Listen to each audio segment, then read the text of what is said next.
Alright, a short video from me to myself, and I want to dive into what is keeping me from being all in.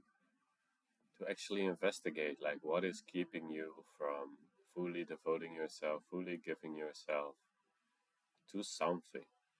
I don't even really care what it is, as long as you give yourself to something true, something pure, something sincere, something that lights you up, that you are inspired by, that you have a passionate or deep care for. This is what you want to be all in on. And I used to ask myself, like, okay, I want to be all in on this, or I thought I wanted to be all in on this, but then I asked myself, like, how to be all in, how to be all in. But that's not really the right question to ask yourself. The right question to ask yourself is, do I really want it? And not just with my conscious mind, but like with your whole being. Because if you question how to do it, it's actually an admittance of that you don't really want to do it.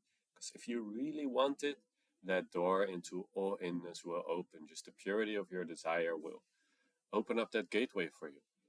So you don't have to worry about the how to be all in. Just make it clear to you what you want to be all in on, and then investigate, okay, what part of me doesn't want to be all in? And you might not immediately have all the data of where you're not being all in, but through your life you will notice, like, okay, I'm committed to loving, unconditionally loving, but then you get triggered or someone says seemingly something mean about you, and then you block. And in those moments you rather be, in a sense, right or loved yourself instead of just honoring your own desire of truly loving. And this is a natural process. This will help you to refine time and time again what you truly want and to purify that so that you can actually be all in on something, because there's no force more powerful in this universe than the one who is all in on something, because their attention is not scattered. They're not looking in different ways. They're straight like an arrow, sincere, like cutting through anything, like a warm knife through butter.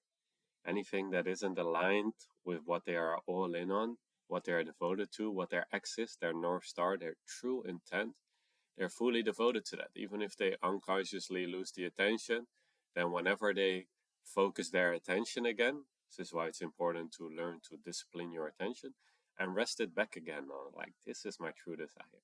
This is what I truly want. So listen to what you truly want and investigate where you might not be actually wanting that. What parts of you rather stay comfortable? What parts of you rather stay a victim? What parts of you rather look the other way, like are not faced with the fact that you actually have a deep desire and that you would be miserable if you, by the end of your incarnation, haven't answered this. This is what is eating away at you. This is why it's so important to answer your calling, because otherwise it will slowly eat away at you. You will rot, in a sense, away. You'll become one of those bitter people that thinks life is against them and blaming everyone but themselves. So join me in cleaning up your being and making sure that you are completely devoted to what you want to be devoted to, and you're honestly, willingly investigate where you're, in a sense, full of shit. Where you say you want to be all love or all light or all true or all confidence or whatever it may be, but actually on a deeper level, like some part of you doesn't want that. And then meet that part with acceptance, with love, but with a firmness to make sure that that doesn't rule your reality, that is not operating your reality. You want to be in full conscious control. And it's not really, it's a little bit difficult to describe this, but I love the way that Bashar put it, is that when you truly let go of control, then you'll operate from the control that is already innate within the intelligence of creation. You're not managing it as a separate identity, but you're operating, controlling life in the most beautiful, loving way from a place of empowerment, recognizing that you are the creator and that you have control over where you place your attention and where you focus, and whether your dream, your calling in your heart will actually come into fruition. I hope you can hear this message. Originally, I was planning to just make this as a short reminder for myself, but as I was speaking, I felt like, hey, might as well put this on YouTube. I have some background music running, so I don't know if that's okay. Plus, the quality is not that great, at least the image.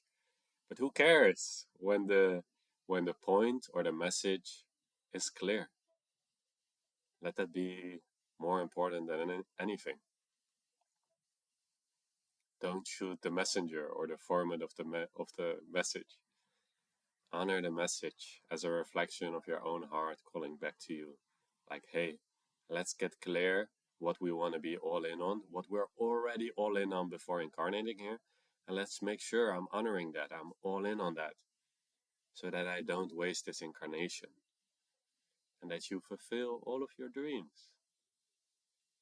And yes, you will have to face some fears, some shadows, but all of those shadows are illusions anyway. So you want to face them with the love, with the light. That is actually true. That is a foundation to anything. You can find love and light in anything.